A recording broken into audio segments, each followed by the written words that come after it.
소방언론 2021년 2회 기출문제풀이 시작하도록 하겠습니다. 4번입니다. 정전기에 의한 발화 과정으로 옳은 것은, 사실 단어들 조금 정리할 필요가 있겠죠. 정전기가 뭐냐? 정체되어 있는 전기를 정전기라고 합니다. 즉 가만히 있는 전기. 우리가 머리를 비빌 때 전기가 발생할 때 풍선에 머리에도 전기가 가만히 있고 풍선에 전기가 가만히 있어서 이 두 개를 비볐을 때, 만약 머리에 플러스가 있다면 가만히 있고 풍선에 마이너스 있을 때 마이너스 가만히 있었는데, 비비면서 이 두 개의 전기가 만나면서 머리가 붕 뜨는 현상으로 전기가 발생하는 것을 정전기라고 얘기를 합니다. 그래서 정체되어 있는, 정지되어 있는 전기를 정전기라고 기억을 하면 될 것 같고요. 정전기에 의한 발화 과정은 우선 전하가 발생을 해야 됩니다. 전하가 뭐냐? 전기의 기본 입자를 전하라고 얘기합니다. 그래서 전기가 통하기 위해서는 전하가 있어야겠죠. 플러스든 마이너스든 뭔가 전하가 발생을 하고요. 이 발생한 전하가 축적이 되기 시작합니다. 전하가 조금만 있다고 해서 전기가 발생하는 것입니다. 어느 정도 축적이 되어야 됩니다. 그래서 축적이 되기 시작하고,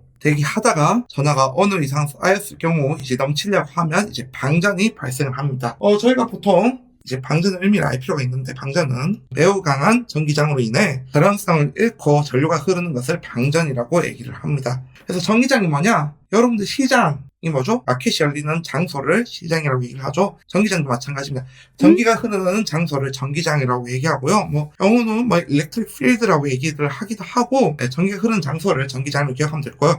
강한 전기가 흐르는 장소로 인해서 절연이 뭐죠? 도체 사이에 부도체를 넣어서 전기가 흐르지 않게끔 하는 것을 절연이라고 얘기를 하는데, 너무 강해 전기가. 그래서 이 부도체를 뚫고 전기가 흘러버린 거예요. 그러한 현상을 방전이라고 얘기를 합니다. 그래서 여러분들이 아는 방전은 사실 그 휴대폰 같은 거, 어느 전자제품이 배터리가 다 됐을 경우를 방전이라고 얘기를 하기도 하는데, 그거는 이제 전지에 관련된 용어고요. 보통 방전이라고 하면 전기 쪽에서는 매우 강한 전기장으로 인해 절연성을 잃고 전류가 흐르는 것을 방전이라고 얘기를 합니다. 그래서 전하가 너무 많이 축적돼서 그로 인해서 전기가 흐르게 돼버리는 것이죠. 그리고 이러한 과전류로 인해서 발화가 되는 것입니다. 그래서 결론은 답은 2번이고요. 전해가 발생하고 전하가 너무 많이 쌓였어. 그거로 인해서 전류가 흘러버린 거야. 이 전류가 흐르면서 이제 발화가 되는 것을 정전기에 의한 발화 과정이라고 이해해 주시면 될 것 같습니다. 정답은 2번이고요. 다음 문제 넘어가도록 하겠습니다.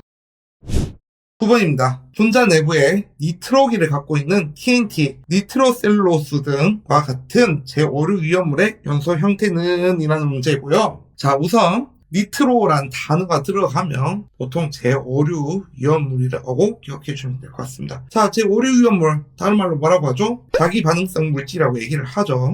스스로 반응하는 물질, 자기 반응성 물질을 하고요. 그러면 자기 반응성 물질, 사실 제5류 위험물이 자기 반응성 물질이라고 알면 쉽게 2번 자기연소로 선택을 할 수 있겠죠. 그러면 나머지 연소도 조금 지켜보도록 하겠습니다. 1번 분해 요소는 뭐냐? 대부분들의 고체의 연소 형태를 분해 요소라고 하고요. 예를 들면 플라스틱, 고무, 목재 같은 대부분 고체 연소를 분해 연소라고 생각해 주시면 될 것 같습니다. 자기연소는 산소가 없이 스스로 자기가 반응해서 안에 산소 같은 것이 포함이 되어 있는 것입니다. 스스로 반응하는 물질을 자기 반응성 물질이라고 얘기를 합니다. 즉, 가연 물질 형태의 성질도 가지고 있고, 가산물, 그러니까 산화성 물질의 형태도 가지고 있는 겁니다. 그래서 굳이 산소를 공급하지 않더라도 연소하는 형태를 자기연소라고 얘기를 하고요. 증발연소는 뭐냐? 증발하는 거예요. 없어지는 겁니다. 예를 들면 촛불, 불을 붙이면 사라지죠. 점점점 줄어들면서 연소가 일어나는 형태죠. 그런 형태를 증발연소라고 하고요. 촛불, 왁스, 파라핀 같은 것을 증발연소라고 합니다.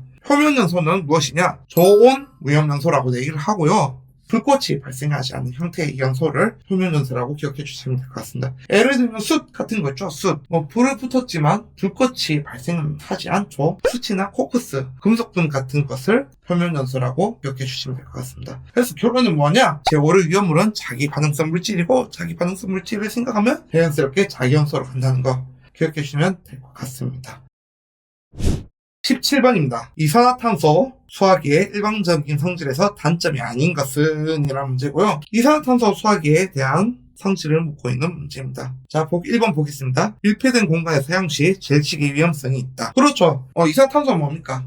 가스죠, 가스. 밀폐된 공간에서 사용하면 어떻습니까? 산소가 줄어들기 때문에 질식 위험성이 당연히 있겠죠. 2번, 인체에 직접 방출 시 동상 위험성이 있다라는 부분인데요. 사실 이 부분이 여러분들이 생소할 수 있는데 사실 생활 속에서 많이 만날 수 있는 겁니다. 자, 여러분들 평소에 플라스틱 용기를 잡는다고 해서 사실 시원한 느낌 들지 않죠? 거기에 반해 탄산가스가 들어가 있는 음료수 캔은 상온에서도 만져보면 어느 정도 시원함을 느낄 수 있을 것입니다. 예를 들어서 콜라캔, 사이다캔, 판타캔, 캔이 있는데 이렇게 상온에 있는 캔을 잡더라도 캔이 조금 시원한 느낌을 가져옵니다. 즉, 이산화탄소가 열을 흡수하는 성질인데요. 그로 인해서 이산화탄소를 사람에 뿌렸다. 그러면 사람에 있는 열을 흡수하기 때문에 사람의 동상이 발생할 수 있다는 거 기억하면 될 것 같습니다. 네, 그래서 동상 위험성이 있고요. 사회약제 방쇄 시 소음이 크다. 네, 여러분들은 뭐 들을 기회가 적겠지만 이산화탄소 사회약제를 뿌리면 소리가 굉장히 큽니다.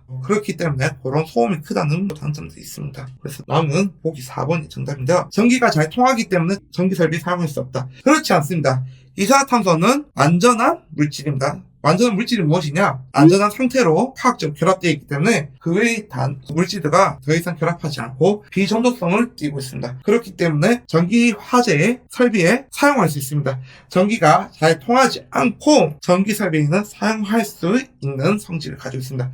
그렇기 때문에 오히려 장점으로 작용하는 문제겠죠. 그래서 답은 4번이고요. 전기 설비에 사용할 수 있다는 거 반드시 기억해 주시면 좋을 것 같습니다. 18번 IG541이 15도씨에서 내용수 50L, 압력 용기에 155kg force per cm 제곱으로 충전되어 있다. 온도가 30도씨가 되었다면 IG541의 압력은 몇 kg force per cm 제곱이 되겠는가? 단, 용기의 팽창은 없다고 가정한다라고 되어 있습니다. 자, 문제에 대해서 보면 온도가 주어졌고요. 압력이 주어졌습니다. 플러스 용기의 팽창은 없다고 했다. 그럼 이 말은 무슨 말이냐? 부피 변화는 없다.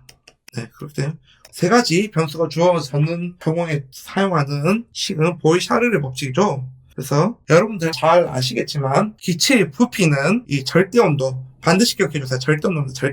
절대온도와 비례하고 압력과 반비례한다는 거 중학교, 고등학교 과학 시간에 배웠고 뭐 다 알겠지만 간단하게 설명하겠습니다. 온도가 올라가면 기체의 부피는 어떻게 되죠? 커지죠. 그렇기 때문에 기체 온도와 부피는 비례하는 관계고요. 거기에 반해서 압력이 높아진다. 압력을 막 눌러. 그럼 기체의 부피가 어떻게 될까요?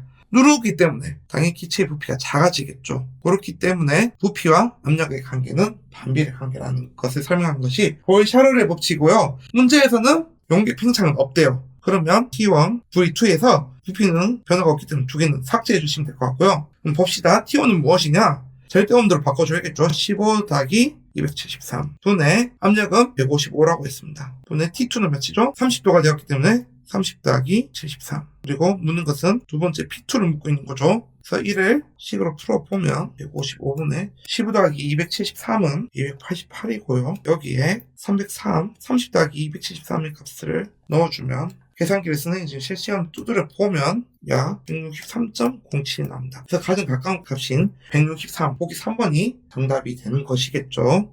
소방원론 2021년 2회 기출문제 풀이 이렇게 해서 마무리하도록 하겠습니다. 감사합니다.